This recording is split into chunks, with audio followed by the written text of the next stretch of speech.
Good evening. Uh, Today we have our last topic in our chapter wave optics, which is diffraction.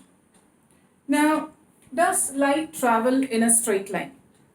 When you were in class 6, we told you that light made up of photons travels in straight line, and that is why if you keep a pen like an opaque object, you have what is called as the shadow formation.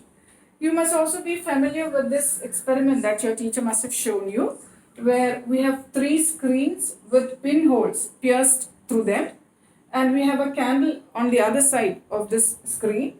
You can look at this candle light from this end if all these pinholes are in a straight line, because light from the candle flame travels in a straight line to reach your eye.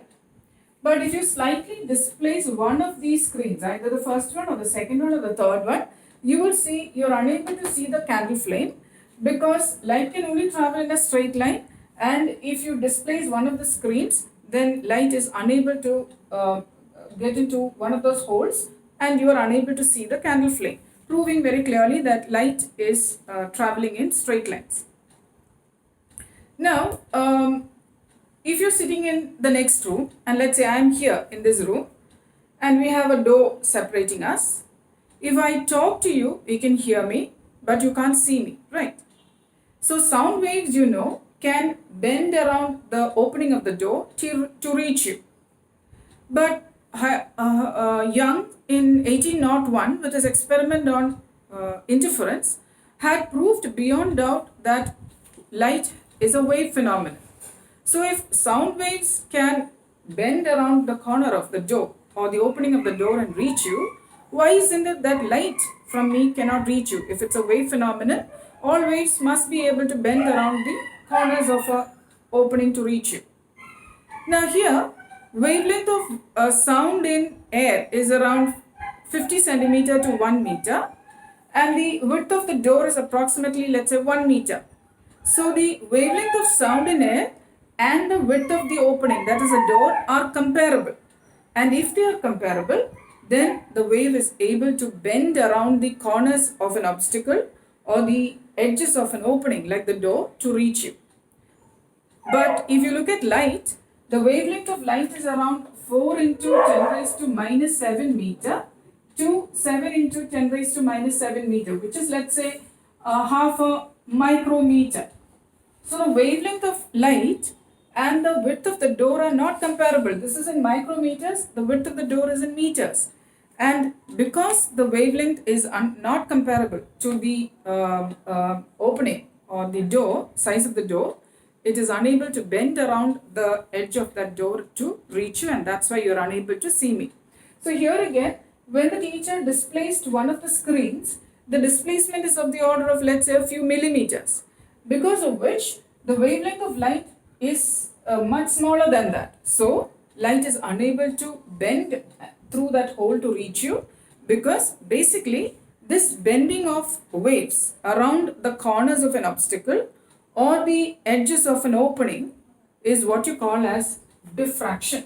So light is unable to diffract if the wavelength and the size of the obstacle or the size of the opening are not comparable to each other. That's a basic condition for diffraction to happen.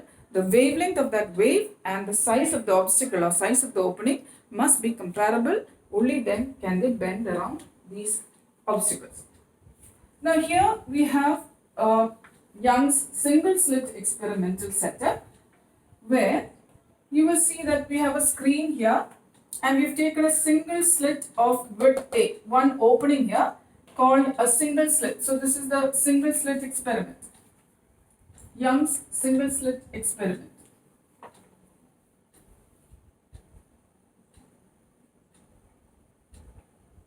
Single slit, okay. So we have just one slit of width A. This is, we have a screen here which is placed at a distance capital D from the single slit. Now you will see that, so we have a plane wavefront, a monochromatic plane wavefront. Monochromatic, has single wavelength, single color. Plane wavefront, so let's say the source is at infinite distance. So by the time the wavefront reaches here, it is a plane wavefront like this. A plane wavefront is approaching the slit of width A. Now, according to Huygens principle, every point on this plane wavefront will act as a source of secondary disturbance, and from each of these secondary sources, we will have new waves which emanate out of these secondary sources, which have the same wavelength, same frequency, and same amplitude, because they are all in phase. Okay, and they are all in phase. Now here what I have drawn is, can you see through the slit we have a plane wavefront that is entering. We have all these dots that I have drawn here represent secondary sources from which waves are coming out. Secondary waves are coming out according to Huygens principle. But I haven't drawn all the waves. Instead, I have drawn only a secondary source at L. A wave is coming out of it. Secondary source from M and a secondary source of N. Because if I'm going to draw from all the secondary sources in between, it's going to be a very confusing diagram. So we have taken only 3 secondary sources under consideration now. We've kept a convex lens so that we can converge all these waves coming from the different secondary sources onto a screen placed at a distance d from the slit of width A. Okay. Now we are going to try. So what you're going to see on this screen is very similar to the interference pattern. You will see a bright central maxima, which is of maximum intensity, and then you will see other minima. Here this will be a minima. Here there will be a maxima. And on the other side also you are going to see minima and maxima. This is a minima and there will be maxima. So what you are going to see on the screen here, you will have a central band of maximum intensity, and then you will have other alternate dark and bright bands on either side of the central maxima, and these alternate dark and bright bands on both sides of the central maxima are called the secondary maxima and the secondary minima. What we are now going to do is try and find an explanation as to for the formation of the central bright band and also for the formation of the secondary maxima and secondary minima on either side of the central maxima. Okay. So here, now if you look at this triangle here, okay, let us discuss this. So these black lines are waves which are traveling without bending. They are traveling in straight lines, and the convex lens is bringing them to focus at the center of the screen, that is O. I have also taken another set of waves represented by the dotted lines coming out of the secondary sources at L, M and N. They are bending at an angle theta with the horizontal, and they are also brought to focus at that point P. Okay. Now here, this line that I have drawn here is a perpendicular that I have drawn to this wave, because then this becomes the path difference. I hope you remember what you mean by path difference. That is, if you consider a wave from the secondary source at L and a wave from the secondary source at N here, you will see that this wave has to travel an extra distance more than the wave at L, and that extra distance that this wave travels to reach P is what you call as the path difference delta. So if you look at this triangle that I have drawn here, I have drawn a little more magnified here. So these are the dotted waves that I have drawn traveling towards P. These are all making an angle theta. So this is the angle theta that I have drawn here. This is a perpendicular that I have drawn so that this angle will be 90. So these two are now perpendicular to each other. So this angle has to be 90 minus theta, which means in this triangle this has to be theta, and that is why this angle for you is theta. Now this width you know is A, slit width A. So that in this triangle I may write sin theta is equal to the opposite side, that is NR by the hypotenuse, that is A, or this NR is what we've marked as the path difference, that is the extra distance that the wave from the secondary source at N must travel more than the secondary source at the other edge of the slit to reach P. That path difference is NR, which is going to be equal to A sin theta, where A is the slit width and theta is the this angle, that is how much these waves have bent from the horizontal direction. Okay, now if you're going to consider all those black lines that I've drawn, not the dotted ones, the waves which are traveling straight and brought to focus at the center of the screen, they're all traveling the same distance, no extra distance traveled by any of these waves, and because of which the path difference between this wave and this wave, path difference is 0. Or I may path difference 0. So that means the phase difference is also going to be equal to 0. Meaning, remember I told you in the previous session that if we have a complete crest and a trough, let's say take points A and B. Okay. From this A to point B, the path difference delta is lambda. One crest and a trough, the path difference is lambda. But corresponding to that, the phase difference is 2 pi because we have a 0 here, pi by 2, pi, 3 pi by 2 and 2 pi. So the phase difference between 2 points A and B, when corresponding to a path difference of lambda, the phase difference is going to be 2 pi. So here, if path difference is 0, then the phase difference is also 0. Now, when I say phase difference is 0, it means that all the waves that arrive at O have a path difference 0, which corresponds to a phase difference also 0. That means they all arrive at O in phase. Meaning, if one wave arrives as a crest, all the others are going to arrive in phase. And we know by superposition principle, they will superimpose each other constructively to give you a bright band of maximum intensity at the center. And that is why the central band will be a bright band of maximum intensity, because all waves are arriving in phase to interfere constructively to give you a bright band of maximum intensity at the center O. Now we are going to consider the formation of the secondary minima. Let's first take the secondary minima. Secondary minima, which like I told you is the dark bands, and the dark bands on either side of the central maxima are called the secondary minima, and the bright bands on the either side of the central maxima is called the secondary maxima. So this we're going to talk about a dark band. Okay. So now if we want, so let's take a small, I'm going to redraw this here. We have a screen here. We have a point P. This is point L. Let's say this is M and this is N, like in our screen here, L, M and N. Okay. Now, so we have, let's say, one wave from here, another wave here, another wave here. Now, if you want P to be a dark band, then one wave, if it arrives as a crest, the other must arrive as a trough. So that by superposition principle, we know they will cancel each other to give you a resultant intensity of 0. Or they have a phase difference of pi, right? This crest and a trough, phase difference is pi, or the path difference is lambda by 2, because you know, corresponding to a phase difference pi, we have a path difference lambda by 2, because I just showed you phase difference 2 pi is path difference lambda.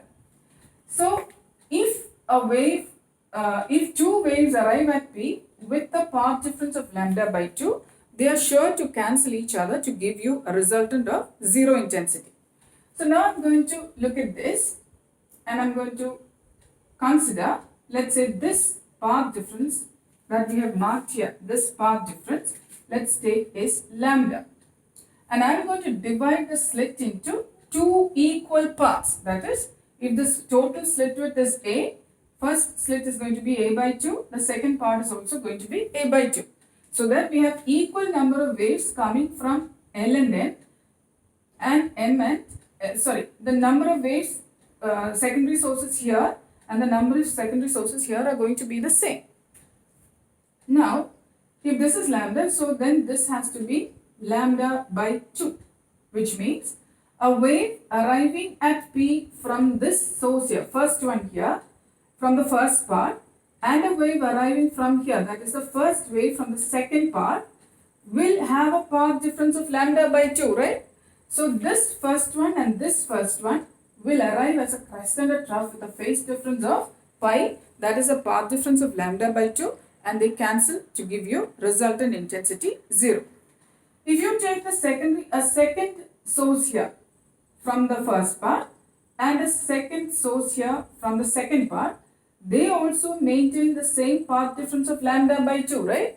So when they reach here, they will arrive as a crest and a trough, and they cancel to give you resultant intensity 0. Similarly, if you take every secondary source in the first part, there will be a corresponding source here in the second part, from which the waves are arriving with a path difference of lambda by 2. Thereby, they cancel each other to give you a net resultant intensity of 0, making P a dark band. So, we may write the condition that this total path difference we know is this delta here, this total path difference between the waves from this edge of the slit and the other end of the slit, we know is A sine theta, right? So, we may write A sine theta 1 for the first one. First theta 1 should be equal to the total path difference should be lambda, or we may write, okay, A sine theta 1 is equal to lambda. First condition. If this path difference is lambda, then we get a resultant dark band at P. Let us now next consider this next case. I am going to divide the slit into 4 equal parts. Okay. So which means I am going to, let's say P here. I am going to divide the slit into 4 equal parts. Why am I doing that? Because I know if the waves arrive at P with a path difference of lambda by 2, then there will be total cancellation. So, the total path difference here then has to be 2 lambda, right? Because this will be lambda by 2 path difference between wave here and here. Then by the time you reach here, it will be 2 lambda by 2. Then this will be 3 lambda by 2. And here it will be 4 lambda by 2, that is 2 lambda. So that if you now look at the waves arriving from the secondary sources in the first part and the second part, they are going to maintain, see this first wave and this second wave maintain a path difference of lambda by 2. So they will cancel when the resultant intensity at P will be 0 because of those two first waves. The second here and this second here also arrive with a path difference of lambda by 2. The nth here and the nth here also will arrive with a path difference of lambda by 2. So that every wave from the first part and every wave from the second part maintain a path difference of lambda by 2, thereby cancelling each other. In the same manner, waves from the third part, this one, and waves from the fourth part also have a path difference of lambda by 2, right? Because this is lambda, this is 3 lambda by 2. So this is 2 lambda by 2, this is 3 lambda by 2. They maintain a path difference of lambda by 2, because of which waves from the third part and the fourth part also will cancel, and net intensity or resultant intensity of P at P will be 0. Therefore, P will again be a dark band. So the second condition is A sine theta 2, the total path difference should be 2 lambda. If you progress in this manner, you may come to the final general condition A sine theta n should be n lambda, or sine theta n must be equal to n lambda by A for a secondary minima. That means if this theta n, okay, approximated, if sine theta n is an integral multiple, n can take values 1, 2, 3 and so on. So if it takes the value 1, then you have a dark band. If it takes the value 2, again you have a dark band. Third, 3, you have a dark band. So this theta, sine theta n must be an integral multiple of lambda by A, so that you have a secondary minima at point P. Now let us look at the conditions for the path difference so that P becomes a secondary maxima. Secondary maxima would be the bright bands on either side of the central maxima. Okay. So here we are talking about secondary maxima, which is the bright band on either side of the central maxima. Now here, this is our screen, this is point P. I know that at point P, if two waves arrive with a path difference of lambda by 2, they will cancel each other and the resultant intensity of those two waves will be 0. Okay. So I am now going to divide it into 3 equal parts, right? So that we have 3 equal parts. This is L and the other edge of the slit is N. So that here the path difference between the two waves is lambda by 2. By the time it reaches here, one more lambda by 2, that is 2 lambda by 2, which will be lambda. Here one more lambda by 2, so that total path difference here should be 3 lambda by 2, right? Now, as we saw earlier, the first wave from here, the first source here, and the first wave from the second part maintain a path difference of lambda by 2, they cancel each other. The second wave here and the second wave from the second part, they have a path difference of lambda by 2, so they also cancel each other. In that manner, the nth wave from the first part and the nth wave from the second part maintain a path difference of lambda by 2, they cancel each other to give you 0 intensity, which means 2/3 of the slit, the waves from 2/3 of the slit have cancelled to give you as a resultant intensity of 0. But waves from the secondary sources in the next 1/3 part of the slit arrive at P to give you bright band of an intensity, it's a bright band, but obviously the contribution to the intensity is only due to 1/3 of the slit. So the intensity is going to be much lesser than the intensity of the central bright band. There is a bright band at P, but the intensity at P will be only due to contribution due to 1/3, the waves from the 1/3 of the slit. So definitely the intensity is going to be much lesser than the intensity of the central maxima. Now let us write the condition for this. That is, this delta we know is A sin theta. That is the path difference between the waves from the two edges of the slit is delta, which is A sin theta. So here A sin theta must be equal to 3 lambda by 2. If this is maintaining that condition, that is sin theta is equal to 3 lambda by 2A, then you know P is going to be a secondary maximum. Let us consider one more condition where I am going to divide it into 5 parts. Okay. So if I divide it into 5 parts, what happens is, we have this point P here, 1, 2, 3, 4, 1, 2, 3, 4 and 5 parts, right? So now each of them, I am not going to draw the same whole thing.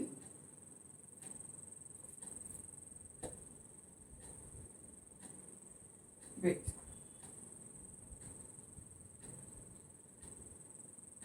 Right. Okay.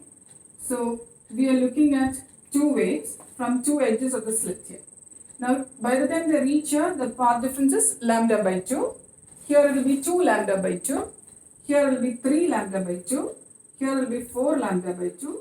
At the other edge of the slit, delta is going to be 5 lambda by 2.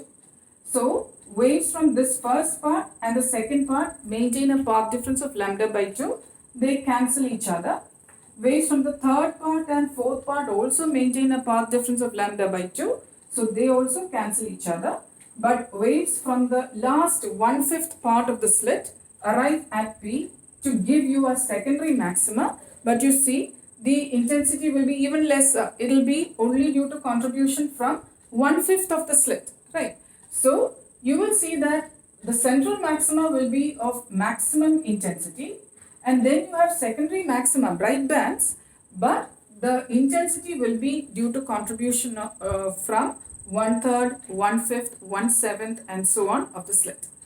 So now if you write the condition here, this is going to be A sin theta is equal to 5 lambda by 2, or you will see they are the odd multiples of lambda by 2, which give you a bright band at P. So I may write the general condition, sin theta n equal to, these are odd multiples, so I may write 2n plus 1 lambda by 2a. I brought the a from here.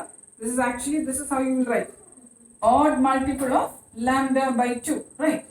So sin theta n must be 2n plus 1 lambda by 2a. This is the condition for the secondary maxima to arrive to be at P. So we are talking in terms of delta. Delta we wrote it as a sine theta, and then we found the conditions for sine theta. Okay. Now we also need to find out the bandwidth in this case. Okay. So for bandwidth, we need to find an expression for y. Now if you look at this triangle here, approximately this triangle, I may write tan theta to be equal to opposite side, that is y, divided by the adjacent side here is d. Or we also know for bright band, for a bright band, bright secondary maxima, or I'll write secondary maxima. For secondary maxima, the condition that we got was sine theta n, or sine theta, I'll approximately take it as theta equal to 2n plus 1 lambda by 2a. Okay, for this nth one. Now tan theta for small angles you may approximate to theta. So I may now equate these two and write y by d is equal to 2n plus 1 lambda by 2a, or y is equal to 2n plus 1 lambda d by 2a. So this is y is the distance from the center of the screen to the nth bright band. So if I now subtract yn minus yn minus 1, which is what you call as beta, which is the bandwidth, that is, see, suppose I am going to take n as 2, yn minus 1 will be 1. So between the second and the first bright band, in between that you will have a dark band. So the width of the dark band will be yn minus 1, which is going to be lambda d by a. For example, let me say this n is equal to 2. So y second one will be 4 plus 1, that is 5 lambda d by 2a, and y1 will be 3 lambda d by 2a. If I subtract these two consecutive bright bands, then I get 2 lambda d by 2a, which is lambda d by a. That's how we may find the linear bandwidth of a secondary minima, because I now know y for secondary maxima. So between two bright consecutive bands, we have a dark band, and the width of the dark band is what we got as lambda d by a, that is width of a secondary minima. Now same thing you can do for to find out the width of a secondary, if you want to have secondary minima. So this condition for secondary minima was n lambda by a, right? So we may equate these theta n and write y by d is equal to n lambda by a, or y is equal to n lambda d by a. So again, beta is going to be yn minus yn minus 1, which is, you can again take two consecutive minima. Let's take here 2 and 1. So y2 will be 2 lambda d by a, y1 will be lambda d by a, and you have this as lambda d by a. So you will see that the width of the secondary maxima and secondary minima both are the same. Lambda d by a, where lambda is the wavelength of light used, d is the distance between the slit and the screen, and a is the width of the slit. Also remember, why we are doing this is because y, what you got here, is the distance of the nth secondary minima from the center of the screen.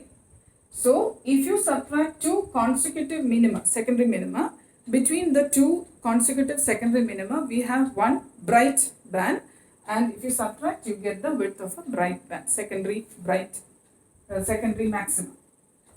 We also need to find out the width of the center central bright band. Now on the screen what you're going to see is we have the screen here like this.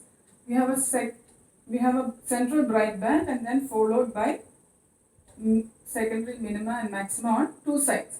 This being the secondary maxima, this being the secondary minima. Now this is the center. Wait, let me draw the center of the screen. This is the center of the screen. Okay. Oh.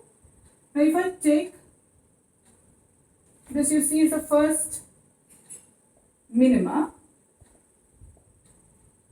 and here on the other side this is the first minimum. So condition here, we know for the first one sin theta 1 approximated to theta 1 should be equal to n lambda by a. So if it is n equal to 1 for the first one, we get this as lambda by a. So this is lambda by a and this is also lambda by a. So that this total angle here, that is the angular width of the central maxima called as theta 0. Theta 0 will be 2 lambda by a, which means this is called the angular width of the central maxima is 2 lambda by a. If you look at this here, you will see that if you bring the slit closer and closer, if you reduce the slit width, you will see that the angular width is going to increase. Okay, so this will increase. Now let us look at the linear bandwidth of the central maxima. We need to find this. So this is the y for the first minima, right? So we know y for the first minima, we already got y for secondary minima, formula was n lambda d by a. So if you are taking the first minima, then y is going to be equal to lambda d by a. So this is lambda d by a. This is also lambda d by a because this is the first minima on the other side. So this is also lambda d by a. So that the central bright band has a bandwidth of 2 lambda d by a. 2 lambda d by a. So you see, if you reduce the slit width, if you bring it smaller and smaller, what you would naturally expect is, see, suppose you're bringing this slit closer, smaller, you would expect the central maxima also to become smaller. But unlike that, you will see if you bring this lesser, if you bring this closer, reduce the slit width, the linear bandwidth is increasing. This central band will become larger in width. Okay. So central bright band, you will see, is twice the width of the secondary maxima and minima. All the secondary maxima and minima have a bandwidth of lambda capital D by A. The central bright band has twice the width of the other secondary maxima and minima. The central bright band has maximum intensity, and you will see to either side the intensity reduces because this bright band is only due to contribution from 1/3 of the slit. This is only due to contribution from 1/5 of the slit and so on. So they reduce in their intensity. All of them have the same bandwidth of lambda d by a except the central maximum. Okay. Thank you, and this is our topic on diffraction. Good night.